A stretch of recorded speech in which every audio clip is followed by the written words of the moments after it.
Well,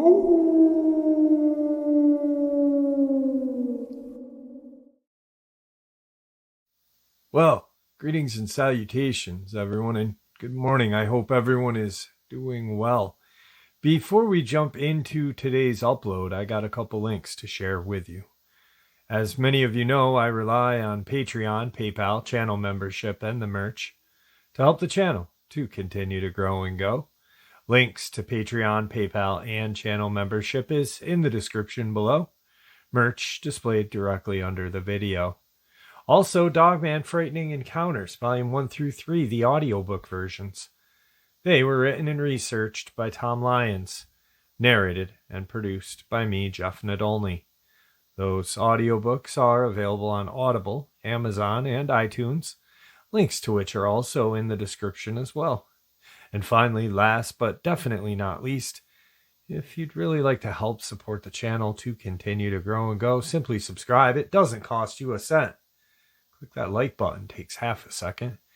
If you don't want to miss out on any of the informative uploads I put out daily, click that bell icon, and folks, please leave a comment. Why? Well, because all these things really do help this channel to continue to grow and go, and yes, folks, they definitely do matter. Now, everyone, I have taken far too much of your time.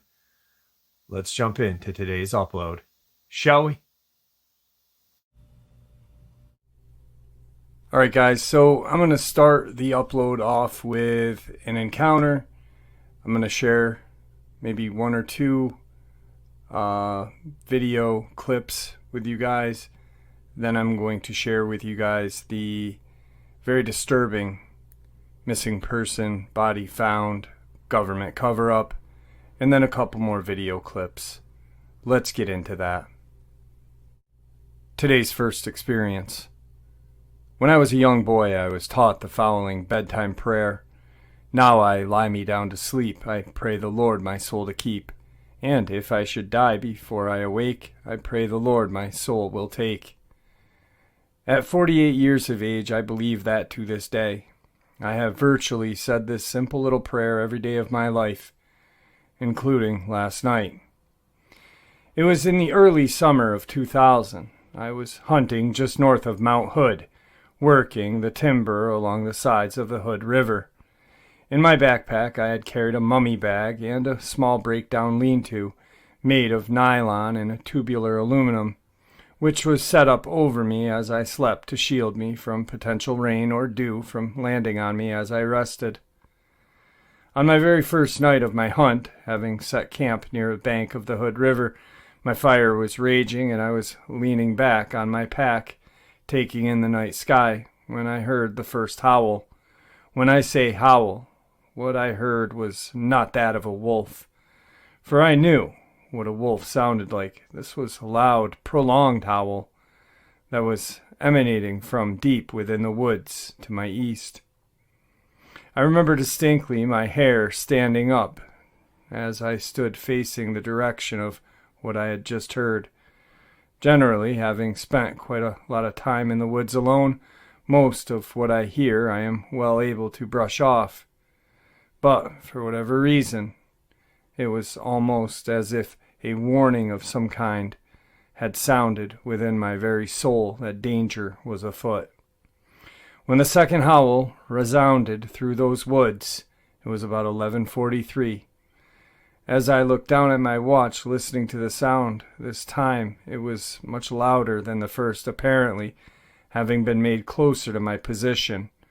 I thought of moving on, but weighing the options of night hiking in this area or staying put, I decided upon the latter, and leaned back down against my pack. My lean was to set up with the open face facing the river and its back to the forest. I hadn't set my bag up yet, nor would I. This was setting up to be an all-nighter. With me being fully dressed and leaning on my pack with my pistol, even though my thoughts were those of staying up all night, I recited out loud the prayer I had just stated to you. Then I leaned back and listened. Against my better judgment, I began catching myself closing my eyes as the fire blazed in front of me, and at some point I must have dozed off. As I described to you what happened next, I have to bring to your attention something that we all have experienced, but more than likely have given very little thought about. Do you know when you're sitting with your eyes closed in a well-lit area, and you have someone pass in front of you, you can see that dark shadow of them doing so even with your eyelids closed? I was sitting, drifting in out of sleep, not being able to stay awake alone in the woods any longer, when suddenly something passed between me and the fire, causing the shadow to pass through my closed eyelids. If you pass your hand in front of your closed eyes, you will understand what I'm saying. I remember opening my eyes thinking I was having a dream, but saw nothing. Soon after, unable to fight off the need to sleep, I was once again eyes closed, leaning on the pack. At some point, I was awakened by a noise, at least that's the way it felt as I opened my eyes. I jumped to my feet, but something was wrong. I realized my pistol, that had been lying on my chest, but it had not fallen when I got up. It was gone. My handgun, a .45 caliber nickel-plated revolver, and it was as shiny as your grandmother's teapot. I kept looking at the ground and touching myself in total disbelief at my inability to find this gun, when suddenly I heard a crunch. I turned my head, and there, standing in the outskirts of the fire's light, was this enormous creature, rocking in the light of the fire. I was in total disbelief, thinking it was some sort of bizarre dream. Trying to come to grips with my mind and senses, I frantically looked around and touched my chest, but it was real. I was standing in front of this monster, unarmed and alone in the woods. I briefly saw a flash in this monster's hands and realized that it was my revolver. The monster was holding my handgun. No, not in the way that it could be shot. Its hands were much too large.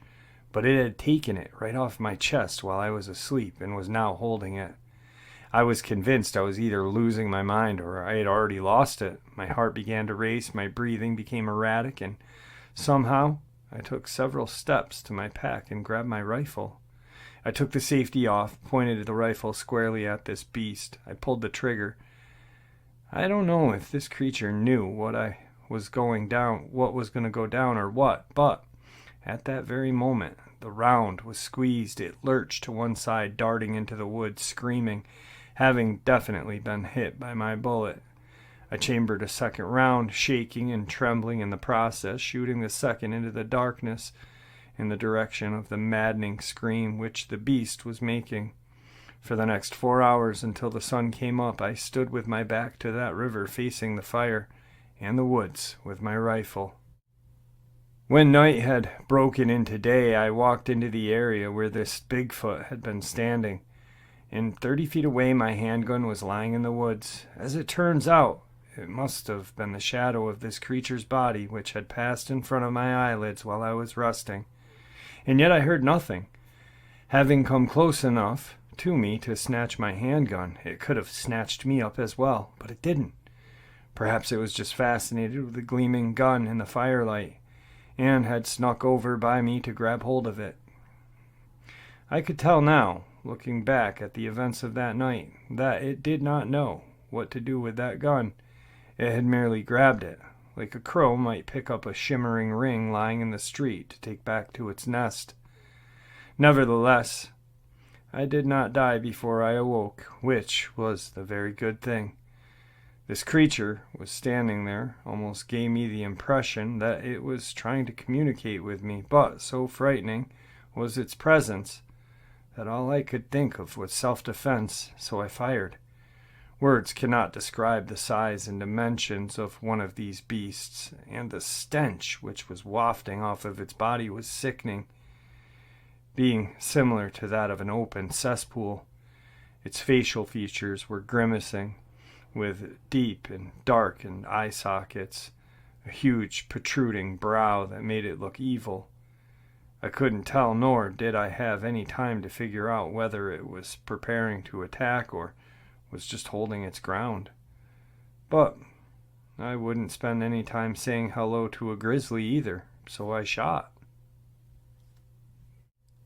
Wow, what an encounter, right? One thing that I want to kind of just say, very terrifying experience. This guy's sleeping, and this creature, like he said, could have came and grabbed him just as easily as it grabbed his gun, and he would not have known the wiser. Some people may think what he did was wrong or cruel or whatever, but yet, was it really? I mean, we honestly don't know anything about these creatures except what we have read about, heard about through others, possibly have seen with our own eyes. I know, talking with people like Tim Coonbo Baker, that these creatures are not pleasant. They are very, very evil creatures. And yet some may have that, some person may have had that one chance encounter where it saved their life or whatever, did this and did that. And I say save your life because Luke had an encounter similar to, or with one possibly saving his life. But just imagine one of these things just snapping. They're a wild animal. They're not domesticated, friendly creatures. They live in the woods and they hunt. And they hunt with their bare hands, which makes them very, very aggressive and deadly. So I don't think he did a bad thing at all. Self-defense. And he lived to share that experience. So today's first video clip comes from my neck of the woods. A group of guys are up in Old Forge in the Adirondack State Park. It's about an hour and a half north of my house. And they see this large bipedal kind of creature walking. A couple of them, or one of them, thinks it's a bear, while the other two are off put by it. It does have what looks to be a snout. And the two then argue with the guy, hey, this is not a bear. It's walking on two legs for far too long. Check it out.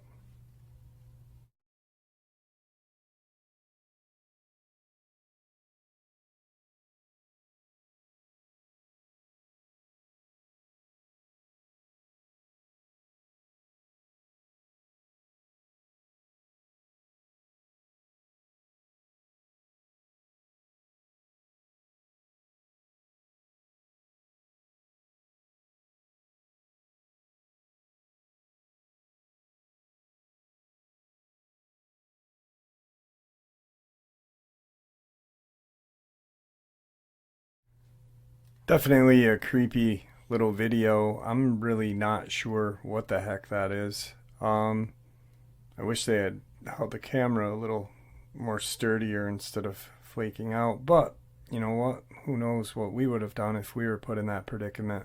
Could have been a bear or a Bigfoot or a Dogman. Whatever it is, it's big. And it's definitely walking bipedally. So, very cool. Today's next two videos, I don't really know much. The first one is out of British Columbia. Not really sure. I think it was taken in like 2001. And the video right after that was from Idaho, I believe. And there's a large Bigfoot walking through some trees in a snowstorm or fallen snow. So check it out.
Alright guys, so some very compelling video clips right there.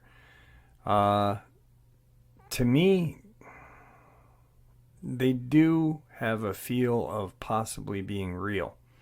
But that's my opinion.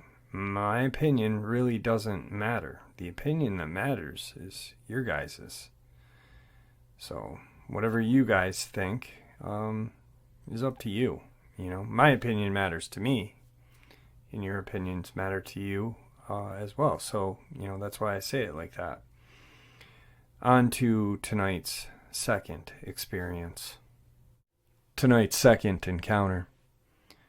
I live in a very small town in eastern Oregon. I don't think there's ever been a sighting of a Dogman in my neck of the woods. Plenty of Bigfoot sightings, but not this beast. The night of my experience, I had finished writing a couple of papers for my college courses, and as I finished up, I could feel the hairs on the back of my neck standing straight up. I turned toward the window where the blinds are down but not open, like I could see somewhat through them. I could have sworn something moved to the left side of my house where the corner of my room is. I figured it was just an owl or something, so I didn't freak myself out. I closed the blinds and head to the kitchen to grab a drink. In my house, the only light you could get at night from outside was the outdoor lighthouse that acted like a floodlight to an extent, and the other source would have been some Christmas lights and the moonlight. I didn't want to turn anything on because I didn't want to wake up my folks. So I had everything off. As I was grabbing my drink of water at the kitchen faucet, I looked outside and there was this thing standing beside our Christmas tree. I know it was a thing and not a person because it was almost as tall as the tree, and that's a good 7 to 8 feet. I froze. I could see these two greenish-yellowish eyes. They reminded me of my dog whenever you'd shine a light at them.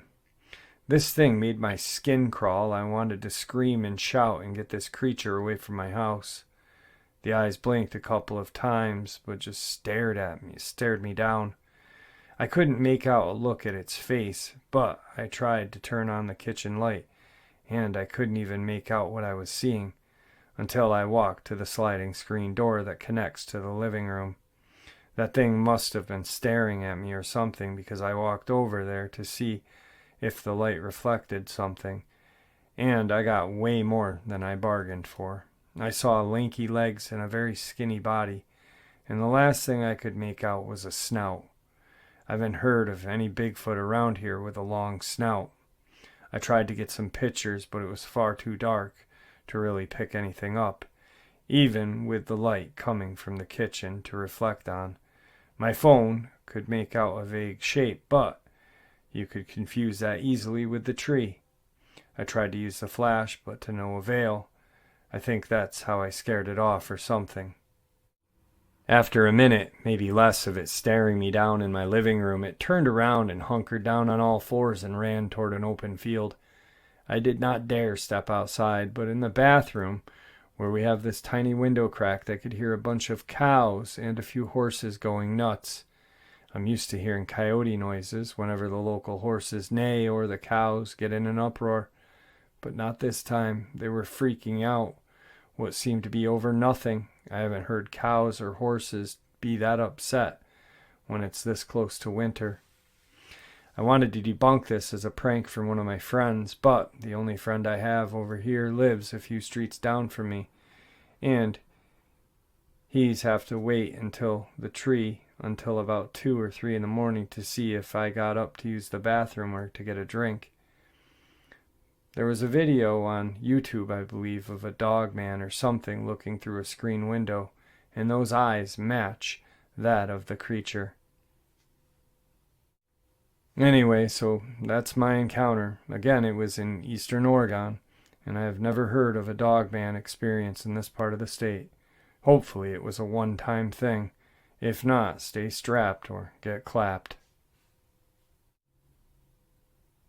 Today's next 2 video clips. The first one is from a farmer who was out taking a walk with his wife in Minnesota. And he heard a strange noise, and he turned his iPhone on and caught this creature. And then the next is a group of campers. They are out there and they spotted deer, what they thought was a deer on a hill. So they wanted to see it better and they start walking over towards it, and then they think it's a bear until this creature stands up and they realize that it's at least 7 to 8 feet tall. They took off, leaving everything behind, their tent and everything. They just left. Here goes, check it out.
Once again, some very chilling and compelling video clips of the possible evidence of cryptid existence. Your opinion matters. On to tonight's final part of the upload, which is a missing person, body recovered, government cover-up. And if you've been with this channel for 3 years or longer or less, you know that I've been doing this for that long. I've been looking into these strange accounts and sharing them with you. And I've come up with a pattern on how the government and media work hand in hand to cover this stuff up. I'm going to share with you the newspaper articles and then give you my opinion on why I feel this is a government cover-up with the help of the media. I'm not saying this is cryptid related, but something, well, more or less it is if you after you hear it. But check it out, guys. November 12th, 2021. Search continues for missing mother from western Wisconsin. Miller Carlson has been missing since her vehicle was found partially submerged in Pine County, September 24th. Pine County, Minnesota crews in Pine and Burnett counties continue to search for Ashley Miller Carlson after her rental car was located partially submerged in Grace Lake in Pine County, Minnesota on September 24th, 2021. Authorities say Ashley's personal belongings were left inside of her vehicle. The Pine County Sheriff's Office contacted Burnett County Sheriff's Office to check Ashley's residence to look for her, but didn't have any success in finding the missing mom. Ashley hasn't been seen or heard from since, which, according to the family, is very unusual and unlikely behavior. Both Sheriff's Office, with the assistance of Minnesota BCA, Wisconsin Department of Justice, and the FBI, along with numerous professional and volunteer groups, have been diligently working to bring Ashley home. Officials confirmed searches of the area surrounding her home and where her vehicle was recovered have been completely included aircraft, drone, sonar, divers used in the lake, and foot searches with both live find and human remains detection canine. According to both Sheriff's Department, they have collectively conducted dozens of interviews, 32 search warrants, over 15 ground searches, at least 7 drone searches, and 2 searches of Grace Lake. Additional searches will be conducted as the search areas are expanded. There will be searches done on public land in Pine County during the Minnesota firearm deer hunting season. Authorities are asking anyone hunting in that area to use extra caution and to report anything they may locate. If you have any information regarding this case, You're tasked to contact Pine County Sheriff's Office at 320-629-8380 or Burnett County Sheriff's Office at 715-349-2121 or anonymously to the Crime Stoppers hotline at 800-222-8477. This is a developing story. Missing Wisconsin's mother death ruled accidental. Investigation remains open. March 17, 2022. Anoka, Minnesota. A mother whose body was found in eastern Minnesota 2 months after her September disappearance died accidentally, according to a newly released medical examiner's report. The Pine County Sheriff's Office continues to investigate the disappearance and death of Ashley Miller Carlson, a 33-year-old mother of 4. From the Grantsburg, Wisconsin area, a volunteer search party found the remains in late November in a wooded area in Lake Lena, a Mille Lacs Band of Ojibwe community, about 25 miles east of Hinckley, Minnesota. Authorities started searching for Miller Carlson after her rental car was developed partially submerged in Grace Lakes on September 24th, not far from where her remains were found. The Burnett County Sheriff's Office across the border in Wisconsin first checked Miller Carlson's home, but she wasn't there. Pine County authorities said this triggered a widespread search that involved dogs, divers, and aircraft. A public data report released Wednesday, March 16th by the Midwest Medical Examiner's Office in Anoka found Miller Carlson had somewhat ended up suspended by her lower body from a tree, making it hard for her to breathe. The reports list the cause of death as combined effects of methamphetamine and a positional asphyxiation. Many questions remain about the circumstances leading up to Miller Carlson's death.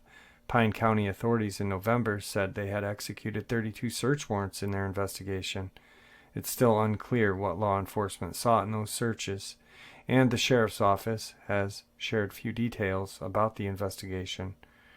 Krista Struck, Miller Carlson's mother, said her family had not yet made up their minds about the autopsy findings.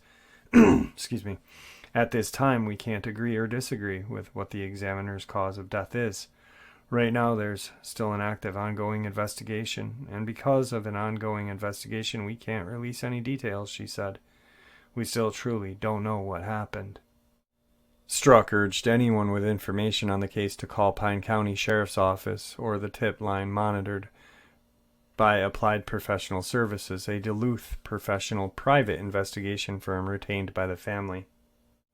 Missing woman's death ruled accidental. More questions than answers in ME report. The confusing tragedy of Ashley Miller Carlson did not get much clearer as the Midwest Medical Examiner's Office released a summary of her autopsy 4 months after her body was found late last November in a wooded area of Ojima Township in eastern Minnesota, a few miles from where her car was found in September. Efforts to find her included a massive search and public awareness campaigns for a long-missing 33-year-old mom of 4 who had last been seen several months earlier in September of 2021 near Hinckley, Minnesota. Her car was discovered a short time later, partially submerged in Grace's Lake in rural Pine County. Adding to the mystery, the circumstances behind her death are both bizarre and tragic, but the initial autopsy result does not make it clear about the missing details of this sad story. Ashley Miller Carlson's mom, Krista Miller Struck, commented about the release on March 17th. Medical examiner informed us that Ashley's death had been ruled accidental due to positional asphyxiation. At the time, as her mom and family, we can't agree or disagree with the medical examiner's ruling. This is still an open, ongoing investigation. Because of this, we cannot release any details about the investigation. The autopsy report noted the cause of death as the combined effects of methamphetamine and positional asphyxia. Positional asphyxia is where a person positioning does not allow them to fully breathe or expand his or her lungs to breathe properly, leading to asphyxiation. In the area on the medical examiner's autopsy report, how injury occurred, it lists drug intake suspended from a tree by entrapped lower extremity. It is unclear how she became suspended from the tree, and other details about the scene or situation have not been released or detailed. The preliminary autopsy lists the manner of death as accidental. The report author is listed as the assistant medical examiner, Kendra L. Palmer, and also noted the state of her remains as decomposed, while revealing few other details, except some identifying details such as tattoos, as well as a location and address of their discovery in the Ojima Township. According to Pine County Sheriff Jeff Nielsen, Ashley had been living in rural Grantsburg at the time of her death and was last seen on September 23rd in the Lake Lena community, which is part of the Mille Lacs Band of Ojibwe. Sheriff Nielsen confirmed the case is still listed as an open investigation but has not been commented otherwise. While some basic details are finally revealed, the preliminary autopsy report has not helped the family close the door for Ashley's tragic end. This has been so devastating, our world is no longer the same. Our lives have forever changed, Kristen Miller-Struck stated this week. Ashley is so deeply loved and missed. Our hearts break every minute of every day. As time passes, it doesn't get any easier. This still feels like it happened yesterday. Because it is an open investigation, the family continues to appeal for anyone having information on the circumstances that led to her death to come forward and call the Pine County Sheriff's Department at 320-629-8300. So, very strange, right? I mean, it doesn't get any stranger than this. First, this poor woman's car is found partially submerged in a lake. Now, I'm not saying that a Dogman or a Bigfoot pushed her car in. Maybe she had crashed her car, drove into it. It's something strange about that. But let's exclude that out of the equation really quick, and let's look at her death and how the media and autopsy and everything, the sheriff and everything, are acting about this.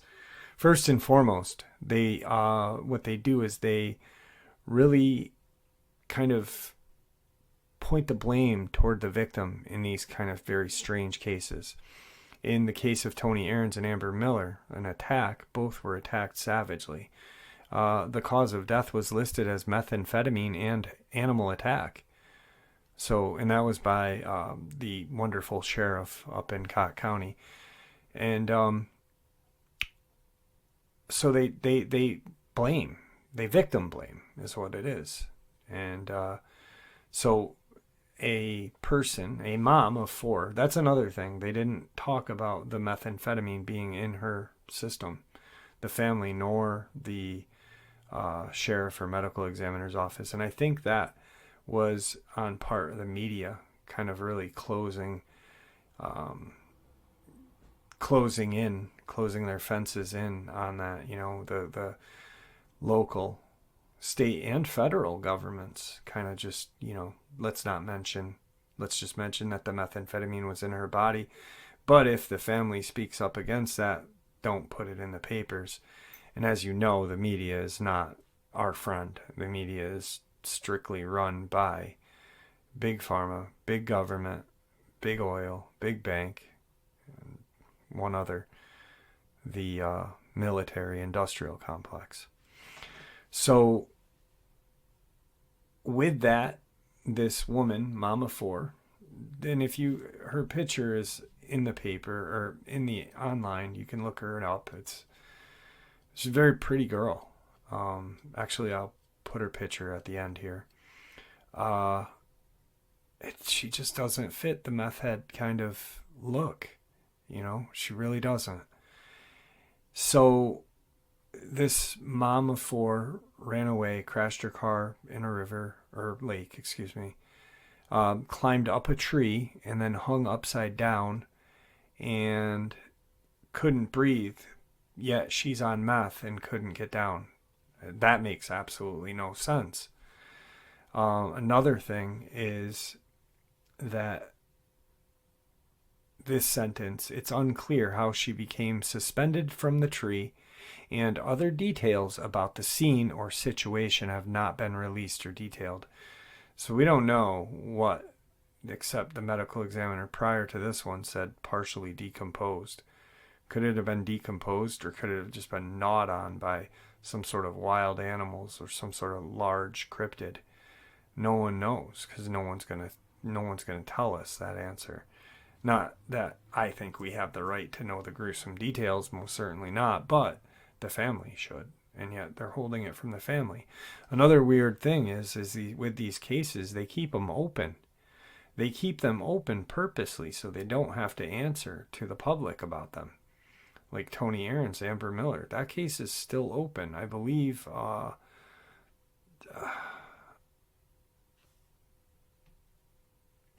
Brenda Miller's case is still open.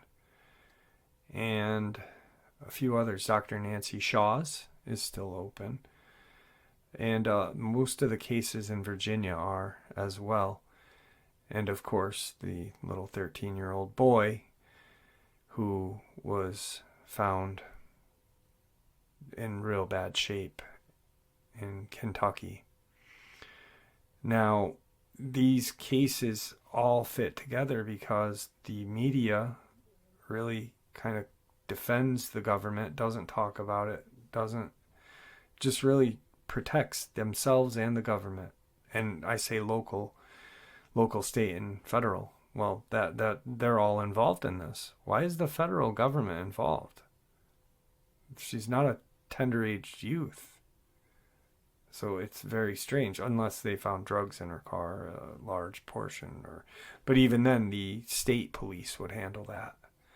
So there's just a lot of details that really fit with the strange cases that I've been studying and looking at. And this is a tragedy. It's a very, very sick and sad tragedy. All right, folks, I hope you all enjoyed today's upload as much as I enjoyed sharing it with you. I hate saying that on cases like this or uploads like this, because how can you honestly enjoy a tragic experience, tragic ending?